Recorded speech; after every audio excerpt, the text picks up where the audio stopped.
Covid vaccine സ്വീകരിച്ചവർക്ക് അതിൻ്റെ complications develop ചെയ്യുന്നു, പെട്ടെന്നുള്ള മരണങ്ങൾ ഉണ്ടാകുന്നു, അതിൻ്റെ പേരിൽ ഒരുപാട് രോഗങ്ങൾ ഉണ്ടാകുന്നു എന്നും പറഞ്ഞ് ഒരുപാട് വിവരങ്ങൾ, അതേപോലെ കുറേ പേര് ഇടയ്ക്കിടയ്ക്ക് വിളിച്ച് അന്വേഷിക്കാറുണ്ട് ഈ വാക്സിൻ എടുത്തതുകൊണ്ട് ഇങ്ങനെ കോംപ്ലിക്കേഷൻ ഉണ്ടോ എന്നുള്ളത്.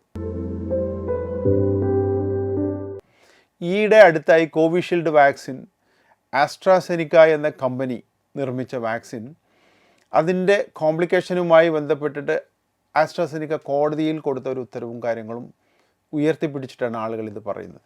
സത്യത്തിൽ നമ്മളൊരു കാര്യം മനസ്സിലാക്കണം, വാക്സിൻ ഇല്ലായിരുന്നുവെങ്കിൽ എന്താകുമായിരുന്നു കോവിഡ് സമയത്ത് സ്ഥിതി എന്ന് ഡോക്ടേഴ്സായിട്ടുള്ള ഞങ്ങൾക്ക് നന്നായിട്ട് അറിയാം. എല്ലാ സാധാരണക്കാരും അറിയാം, ഡോക്ടേഴ്സിന് മാത്രമൊന്നുമല്ല. എത്രയോ ജനങ്ങൾക്ക് ജീവിക്കാൻ അവസരം ഉണ്ടാക്കി കൊടുത്തൊരു വാക്സിൻ എപ്പോഴെങ്കിലും 100,000 ഒരാൾക്കൊരു കോംപ്ലിക്കേഷൻ ഉണ്ടായി എന്നും പറഞ്ഞ് നമ്മൾ അതിന്മേ കടിച്ചു തൂങ്ങുകയാണ്. ഒന്ന് ആലോചിച്ച് നോക്കൂ, നമ്മൾ യാത്ര ചെയ്യുമ്പോൾ എപ്പോഴെങ്കിലും അപകടം ഉണ്ടായേക്കാം എന്ന് വെച്ചിട്ട് നമ്മൾ ആരെങ്കിലും യാത്ര ചെയ്യാതിരിക്കൂ എന്നതുപോലെ മാത്രമേ ഉള്ളൂ. 1,00,000 പേർക്കൊരു കോംപ്ലിക്കേഷൻ വന്നേക്കാം. അത് എല്ലാ വാക്സിനും എല്ലാ മരുന്നുകൾക്കും, വാക്സിനെന്ന് മാത്രമല്ല എല്ലാ മരുന്നുകൾക്കും അതിൻ്റേതായ കോംപ്ലിക്കേഷൻസ് ഉണ്ട്. അത് ഇംഗ്ലീഷ് മരുന്നിലാകുമ്പോൾ കറക്റ്റായിട്ട് റെക്കോർഡ് ചെയ്തിട്ടുണ്ടാവും, വാക്സിൻ്റെ കാര്യത്തിൽ പ്രത്യേകിച്ചും. ആ വാക്സിൻ എടുക്കുമ്പോൾ പ്രത്യേകം പറയാറുണ്ട്, പനിയുള്ളപ്പോൾ വാക്സിൻ എടുക്കരുത് എന്ന് പറയാറുണ്ട്. അതിൻ്റെ അർത്ഥം ചിലപ്പോൾ ഈ കൊടുക്കുന്ന വാക്സിൻ അസുഖമുള്ള സമയത്തായിരിക്കും നമ്മൾ ഈ വാക്സിൻ കൊടുക്കുന്നത്, ഇതേ അസുഖം. അതുകൊണ്ടാണ് പനി ഉണ്ടാകുമ്പോൾ കൊടുക്കരുത് എന്ന് പറയുന്നത്.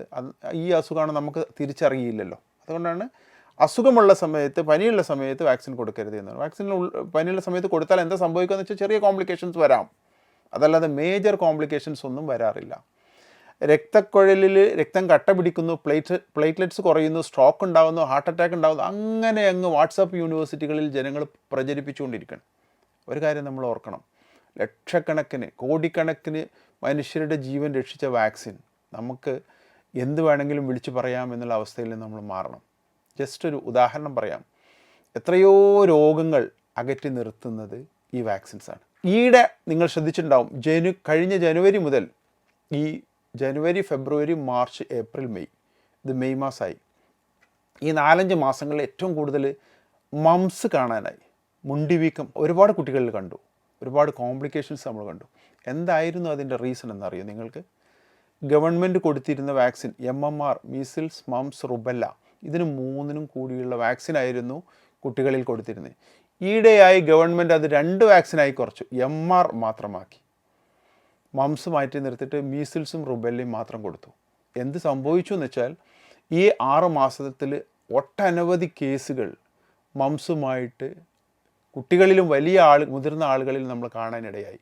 റീസൺ ഡോക്ടേഴ്സിന് അറിയാം, ആ MMR വാക്സിനിൽ മംസ് എന്നുള്ള പോർഷൻ എടുത്തു മാറ്റിയിരുന്നു എന്നുള്ളത്. ഒരു വാക്സിൻ നിർത്തുമ്പോഴേക്കിനും ഒരു സമൂഹത്തിൽ അസുഖത്തിൻ്റെ കൂട്ടായ്മ വരുന്നു. ഇതിൽ മുങ്ങിക്കുളിച്ച് നടക്കുന്ന ഡോക്ടേഴ്സിന് ഇതിൻ്റെ കറക്റ്റ് വിശകലനം അറിയാം. പക്ഷേ സാധാരണക്കാരന് എന്തെങ്കിലും കിട്ടിയാൽ അതങ്ങ് പ്രചരിപ്പിച്ച് വാട്സാപ്പുകളിലൂടെ സാധാരണ ജീവിച്ചു പോകുന്നവരുടെ മനസ്സുകളിൽ വെറുതെ വിഷം കുത്തിവെക്കുന്നു.